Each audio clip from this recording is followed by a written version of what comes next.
Hi, I'm John Schreiber. For over 19 seasons, the New Jersey Performing Arts Center has been the state's premier home to both world-class and community-centered performances. We pride ourselves on presenting something for everyone. That is why we are very proud to partner with the CAUCUS Educational Corporation to produce One-on-One at NJPAC with Steve Adubato. This groundbreaking series features some of the very best talent New Jersey has produced. We're pleased to welcome them and you to the Arts Center.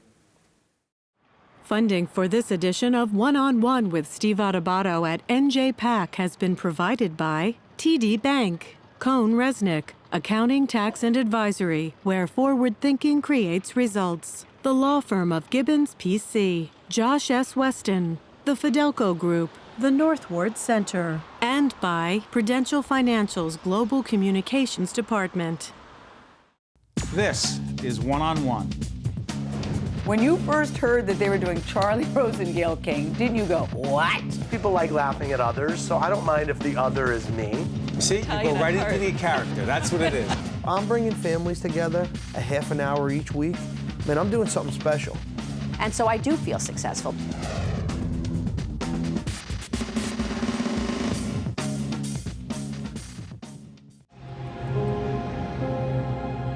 You need someone who can inspire the people. So I called my friend Martelly. I was like, you know what? You need to run for president of Haiti. What a man, what a man, what a man, what a mighty, mighty good man. Say it again now. For over 20 years, he's been one of Haiti's favorite musicians, both outrageous and outspoken. And then from that point, we like basically talking every day. I read on the internet that you used to wear diapers when you were performing. That's the artist, that's the actor. I'm Steve Adubato. This is the New Jersey Performing Arts Center One-on-One. It is my pleasure to introduce Pras MIchel, who is the founder and member of the Fugees and producer of the film you just saw, Sweet Micky for President. That was a clip you just saw from a documentary that you started producing in 2010, all about Sweet Micky for President. Tell everyone who Sweet Micky is and why this is such a powerful and important story. Sweet Micky is a Haitian popular musician who ran for president of Haiti, a.k.a. Martelly. So this is after the earthquake, 2010. He was a friend of mine. So I had this crazy idea. I went to him and asked him to run for president of Haiti. Why'd you do that? I thought the country needed a change at that time. And I know he was a very popular musician, although provocative. You know, this guy used to wear diapers on stage. Yeah, we know. By the way, put that in context. The Fugees, Lauryn Hill, Wyclef Jean. Okay, and so Sweet Micky. I mean, no, we weren't wearing diapers on stage. Okay, but put things in context. Oh, so Sweet Micky is equivalent to the Michael Jackson of Haiti. He's that popular. That popular? Yes. But why did you think that popularity, because not a lot of people thought that Michael Jackson's popularity would correlate or translate to political success. What did you see? Well, I mean, he was very active. Okay. You know, he was always talking against the government. And you're talking about a third world country. Tell everyone why it was so bad before and why you thought there needed change. Well, I mean, you had so you had the earthquake, obviously. Before the earthquake, you had a corruption. The government was basically, you know, there's a lot of corruption. There was no education. There was no jobs, no health care. So I thought, you know, Michelle, living here at one point in America, understand the American life, democracy, understand certain standards that we live, and the fundamentals. And I figured, well, maybe he can come and apply that to Haiti. Mm. Now, you decided to document this whole thing. 40.5 years to make this film. Yes. What was it like making it, and what are people going to see? We're going to show some clips throughout the segment. What are people going to see? Oh, you know, this movie essentially is about hope. It's about how, for so many years, you know, Haiti being the first black republic in the world, for over 200 years, the people had occupation, dictatorship, hurricane, everything you could think about. And so at this point, they said, we want our vote to be heard. It's about hope. It's the human experience. It's not about politics. It's just about human experience. We want to be heard. And we don't care he's a clown, but he's our clown. We're Is gonna that right? Yeah, of course. Okay, so all that other stuff was like, listen, that's okay because he gives us hope. That's it. I mean, think about it. Donald Trump, technically. You're gonna go there. No, but I'm saying, think about it. Don't say he was our Donald Trump. Is that right? Minus the diapers, yes. Minus the diapers. I mean, think about it. He's speaking. I don't know anyone that knows anyone that supports Donald, but he's #1 in the poll. As we do this right now, in the fall of 2015. Right. Go ahead. Right, and so what I'm saying is, there are a bunch of people who are disenfranchised. And you're comparing Haiti to the U.S., though. But it's not just Haiti. It happened with the Arab Springs. It happened in Iran. It happened in Hong Kong. People are fed up with our political system. That's what it is. And looking for? Looking for hope. Looking for someone who's going to represent the common folks, create jobs, that don't want to be involved with the special interests, the corporations. They just want them to represent them. I believe the common folks, they don't want to be rich. They just want to be able to take care of their families and have jobs. That's all they want. Okay, so the difference is we got to see Sweet Micky. By the way, Wyclef, John actually tried to run, let's show a real quick clip from the film. We'll come back because he wasn't able to pull that off because of some residency issues. Let's take a look at Wyclef and we'll come back. Go ahead. Are you running to become the next president of Haiti? Wyclef Jean is running for president. Pras MIchel said you lack a definitive plan to bring Haiti into the 21st century. Pras was saying that he'd support your opponent, Sweet Micky. I guess there won't be another Fugees album. It was a circus. You started to get a sense that the government was paying attention. They didn't like what they saw, so they made their move. Okay, that's the Wyclef part. Right. But let's go back to this other question. Sweet Micky in office, track record. To what degree was he able to bring that hope or take that hope and translate it into a reality of creating jobs? Because you could tell me if it's wrong. My information is allegations of drugs, crime, corruption, a whole bunch of stuff. Right. Look, was he Winston Churchill? No. Was he Ivan the Terrible? Not that either. But he's somewhere in the middle. And what happened is, I think when he got in, he had a bunch of neophytes around him who didn't understand politics. You mean advisors? Right, his advisors. And so they all basically got corrupted too. And so you're talking about someone who never had that much power, who have access to a lot of resources. So he got corrupted. But isn't that the danger, though? Isn't that the danger of electing someone who has no experience and doesn't have the ability to gather talented, experienced people around him or her? That happens to be him. But you can go on the flip side, get the one who has experience, which the one before had experience. He was the prime minister. Right. He did the exact same thing that Michelle is doing right now. Right. Right? So I think it's about the individual who really wants to make that change for the people. But you have a strong emotional tie to Haiti. It's not just Haiti, it's people in general. Like, I've been to Somalia, I've been to Yemen, I just came from North Korea last year. I'm just one of those people who feel like I've been blessed to be in the situation that I'm in. I just feel like I want to help people who can't otherwise speak for themselves. Haiti, obviously, because my parents are from Haiti. But this is my first time really getting involved with Haiti after the earthquake. Prior to that, I wasn't really involved in Haiti. The Fugees. Yes. They fit into this at all? Yes. Growing up in Newark, I remember when Haitians couldn't go to school. Now, I didn't have a problem with that because I was considered an American. And I was always winning the talent shows, myself and Wyclef. So we kind of like got a pass. But the Haitian that was first coming, you got to remember, in the 80s, Haiti was, the media painted Haiti as we're the one who started AIDS, which was not true, obviously. But in the beginning, AIDS stemmed from Haiti. Then you had the refugees trying to come in after Baby Doc went into exile and the whole country went in turmoil, right? So we had all these bad experiences happening to us. And so the Fugees, which represented refugees, we wanted to give back. We wanted the Haitian kids to feel proud, to not be afraid to go to school, to say it's okay that I come from a different place. I'm here to pursue the American dream. That's what the Fugees And Lauryn Hill represent. fits in? Yeah, if you speak to her, she'll tell you I'm a refugee too, even though she's American. But how talented? How talented? How talented? Extremely. In the last 30 years, I don't know any artist today, right now, that's more talented than she is. Today, right now. Does she get enough credit for being that talented? Recognition and talent? I think in the beginning she did, but when she started to recline from society, if you will, distance herself, I think people didn't really get a full chance to really see the talent. You think she'll reemerge? I hope so. She has more to offer. Yes. Listen, I really appreciate it. We really appreciate you coming and not just sharing this film, but sharing your insights, your perspective, and your hope. Because clearly for you to spend all this time and effort to do this, to make this film, is because you still believe that there's reason for people to be involved, to get involved in trying to make a difference.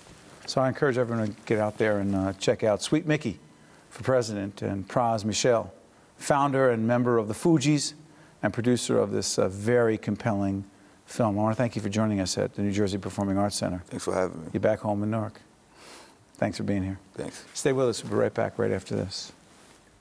Visit us online at steveadubato.org. Email us at info@caucusnj.org. Find us on Facebook at facebook.com/SteveAdubato, and follow us on Twitter at Steve Adubato.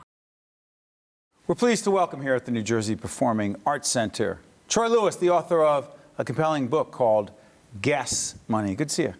Likewise. Gas Money, an autobiographical account? Yes, sir. Of a young man, 6 years old? Yes, it's told from my perspective as a 6-year-old reporter. Growing up in the South? Yes, sir. What state? Virginia? State of Virginia, a small town called Saluda. Virginia? Virginia. Yeah. So what's going on in Saluda at that time? When I was growing up, there were only 350 people, and that population has doubled to 769 today. But I would say that Saluda was a microcosm of what was going on around the country. There were a lot of changes taking place as far as integration was concerned, and we were kind of slow to moving to integration because Brown versus Topeka Board of Education. 1954. 54, right. It took when did you guys desegregate? 1969. I'm sorry, what? 1969. Wait a minute. All that time? Yes. And you were in the third grade? Third grade when we integrated. Okay, so integration comes to your community in 1969. You're in the third grade. Excited, nervous, what? Leading up to that, we were kind of nervous as second graders. We felt that white people would not be fair to us. But on that first day of school, I had a middle-aged school teacher, Mrs. Ruth St. John, a white lady who could not have been nicer to me. She asked me my name, and I said, "Hello, ma'am, my name is Troy Lewis."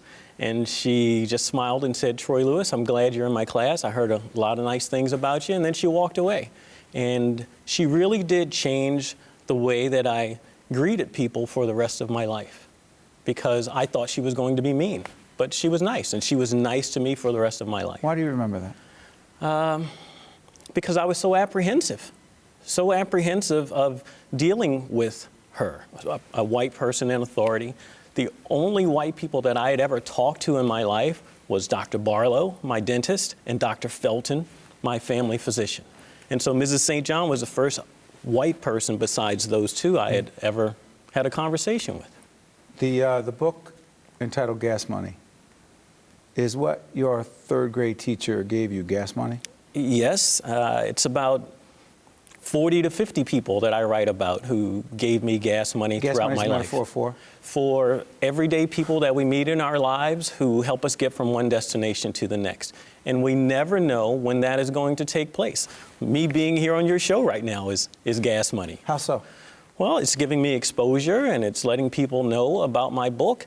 But more importantly, what I want people to understand is that we all impact each other's lives, and we never know when that's going to be. And it could be a positive or it could be a negative, but it's what we take from those situations. And there are many negative things that I write about in my book. My mom and dad going through divorce and integration and things that I dealt with in the military. But I always try to find the positive in any negative situation. So our mutual friend Jane, who reached out for us and told us about you, gas money? So is that gas money because she told us about you and our producers vetted you and they go, hey, he's good? Yeah. That's interesting, just having a friend reach out. That's the way life works, or at least it has in my life. I've had so many wonderful things happen to me just because of gas money and word of mouth. I know it sounds corny. No, it doesn't. But it's the truth. I believe in it. I just never, the gas money concept is so powerful in so many ways. Your mom, a lot of gas money? My mom is the central character in the book. A lot of gas money is an understatement. I call my mom Mama. And Mama. Yes, and the opening line of the book says, by the age of 16, Mama already had 5 kids and she was still a virgin. And so I go on to explain that my mom was responsible with raising her family because my grandparents moved away to the north because they couldn't find any jobs. They were only 7th grade educated. And so they worked as domestics for this rich white family in Avalon, New Jersey, and Haverford, PA. And they would send my mom money back to Virginia every couple of weeks. So my mom was 16 years old, sophomore in high school, raising her brothers and sisters. And they ranged in ages from 13 down to 5. And she got them all through school and some of them off to college.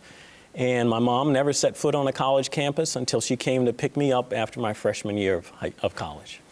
You experienced some incredibly challenging situations as well, to the point where you write in the book about contemplating whether it was all worth it. Absolutely. I would say that I hit a midlife crisis when I turned 50, and that was 4 years ago. And there were a lot of things that I struggled with in my life, and not being content and not being satisfied, and I felt as though I didn't make enough money, or I didn't dress a certain way, I didn't look a certain way, and I was kind of a malcontent. And so, you know, I look back at my life, those first 50 years, and gas money gave me an appreciation for those first 50 years. And the last 4 years of my life have been the best years of my life. Because? Because I've become content. You know, I was not content. Do you know why? I'm just thankful for everything that I have versus what I don't have. Do you know what changed at 50 for you?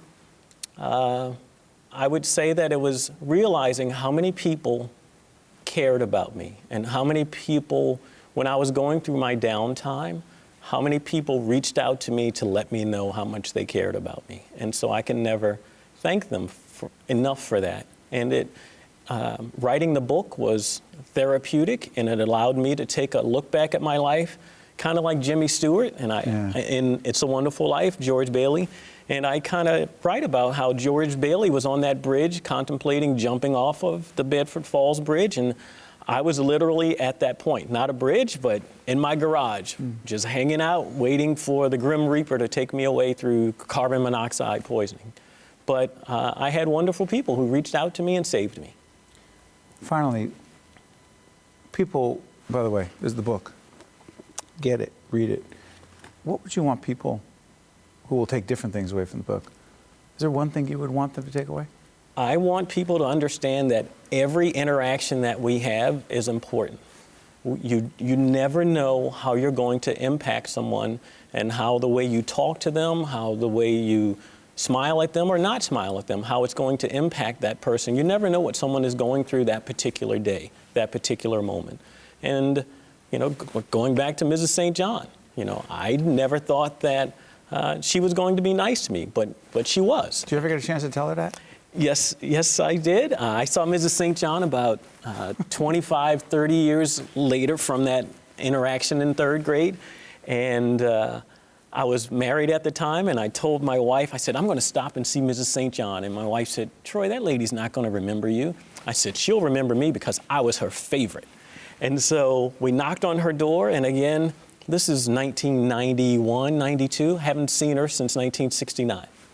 I knock on the door, she comes walking down the hall, and I said, hi, Mrs. St. John. And she looked at me, and she's now in her 80s, and she said, it's Troy Lewis. No way. Yes, sir. And I said, hi, Mrs. St. John. And she said, is that your wife? And I said, yes, ma'am, it is. And she said, well, he was always my favorite, is what she said to my wife. And she said, come on in here, let's sit down and talk. And so we sat there and we had a cup of tea and we ended up staying for a couple hours. You were right. She did remember you. Yeah. You were her favorite. Well, I don't, maybe she said that to every student who stopped by. Well, all I know is it mattered to you. On that particular day, I was her favorite. It's a powerful message, and it's an important book. Troy Lewis is the author. Gas Money is an incredible title, and it's a message all of us can learn from. Troy, I want to thank you for joining us here at the Performing Arts Center. Thank you for having me. All the best. I appreciate it. Stay right there, man. Stay with us. We'll be right back right after this. Well done. Thank you. Visit us online at steveadubato.org. Email us at info@caucusnj.org. Find us on Facebook at facebook.com/SteveAdubato, and follow us on Twitter at Steve Adubato. We are honored to be joined by Patricia Smith, who is the NJPAC Poet in Residence. What a great honor. Doesn't that sound great? How'd that get I'm really you? Excited. Well, I think I did a couple of things for the Dodge Festival. The Geraldine R. Dodge Poetry Festival. That's right, including kind of a showcase piece that I did with some members of the New Jersey Symphony Orchestra. And I think that brought me to the attention of the NJPAC people. And also, I do a lot of local readings and everything. I do a lot of work in schools, which was one aspect of what they wanted from this position. So I think that's how it happened. Born and raised in? Chicago. All right, we won't get into that. We're in the fall of 2015, and baseball is going on right now. We won't talk about that. We won't. All right. How did New Jersey get you? New Jersey got me, I lived in Westchester County, New York, and I got a job offer at the City University of New York, the College of Staten Island. And there was absolutely no way to drive from Westchester County to Staten Island and maintain my sanity. So I started to look in areas where I knew I could drive, so I could drive down the Garden State. And a friend of mine grew up in Howell, New Jersey, told me it was a wonderful place at the time. My kid was getting ready to enter middle school. So I wanted some place that had good schools, a good community, and it's been absolutely perfect. Poetry entered your life when? Oh, wow. I'd say probably officially when I was about 8 years old.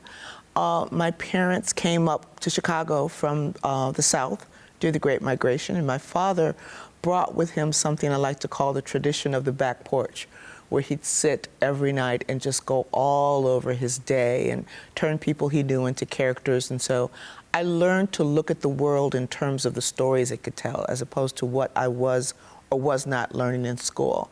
And poetry, I think, appealed to me because you take huge, unwieldy stories and you put them in tight, controlled spaces. And I really, really appreciate that because I love language, and everything that language could do is evident in poetry. Teaching poetry to those who have no background in poetry, how difficult? Well, I think the first thing you have to do is you have to show them how much music surrounds them all the time. In the speech of someone that they hear every day, in their parents' speech, there are recurring rhythms, there are things that happen, and you teach them to hear and look, hear with the poet's ears and look with the poet's eyes. So once they see that, it's easier, they can receive stories easier. So you teach kids especially that their voices are legitimate, because a lot of things in school, they're boxed in very soon. You're good at this and you're not good at this. And a lot of things will squash those voices. And so you say, look, everything you say, everything you write, first of all, is legitimate. And then we'll add music to it. Greatest influences on you as a poet? My greatest influence, probably the first African-American woman to win a Pulitzer was Gwendolyn Brooks, and she's also a Chicagoan. So a lot of the places that she wrote about, both in poetry and in fiction, so she blurred the lines between those genres. A lot of those places were really familiar to me because it's where I grew up and it's also how I grew up. I grew up in the part of town everyone told you to stay away from. You're going to read for us. Well, you're going to, is it do poetry? Well, because I got started in poetry by getting up on stage and doing it, I have a lot of things committed to memory, so I thought I'd do one of those. What's this called? This is called Biting Back, and I wrote this because my son, when he was about 12 years old, you know how kids are always, especially little boys, their mom is their best friend up until a certain point, and then all of a sudden it's like The Exorcist, their head turns and they don't want to be anywhere near you. So I wrote a poem about that moment. Go for it. Okay. Children do not grow up as much as they grow away. My son's eyes are stones, flat, brown, fireless, with no visible openings in or out. His voice, when he cares to try it on, hovers one note in that killing place where even the blues fidget. Tight syllables, half spoken, half spat, meet me with the warmth of glint-tipped arrows. The air around him hurts my chest, grows too cold to nourish, as he stares past me to the open door of his room, anxious for my patented, stumbled retreat. My fingers used to brush bits of the world from his kinked hair, but he has moved beyond that mother shine to whispers on the telephone, to the sweet mysteries of pearl buttons dotting the maps of young girls, to the warped, frustrating truths of algebra, to anything but me. Ancient, annoying apparatus, I have fortunately retained the ability to open cans, to warm meat, to clean clothing that has yellowed and stiffened. I spit money when squeezed, don't try to dance in front of his friends, and know that rap music cannot be stopped. For these brief flashes of cool, I am tolerated. Patricia Smith, rightfully so, is the NJPAC Poet in Residence. You honor us. Thank you. Appreciate being here. One-on-One with Steve Adubato at NJPAC has been a production of the CAUCUS Educational Corporation, celebrating over 25 years of broadcast excellence, and by the New Jersey Performing Arts Center, in cooperation with NJTV and 13 for WNET. Funding for this edition of One-on-One with Steve Adubato at NJPAC has been provided by TD Bank, COHNOREZNICK, GIBBONS PC, Josh S. Weston, the Fidelco Group, the Northward Center, and by Prudential Financial's Global Communications Department. Promotional support provided by NJ.com, Small News, Big News, True Jersey. And by NJ Biz, all business, all New Jersey. Transportation provided by Airbrook Limousine, serving the metropolitan New York, New Jersey area. Hi, I'm Eric. You might see me as an ordinary person, but I've been living with a brain injury for nearly 2 years. One of my struggles is short-term memory loss. At Opportunity Project, I'm given hope and support, and I've gained my comments back through the job placement program. Despite my challenges, I have a reason to keep improving. Today, even though life has changed me, I believe that anything is possible.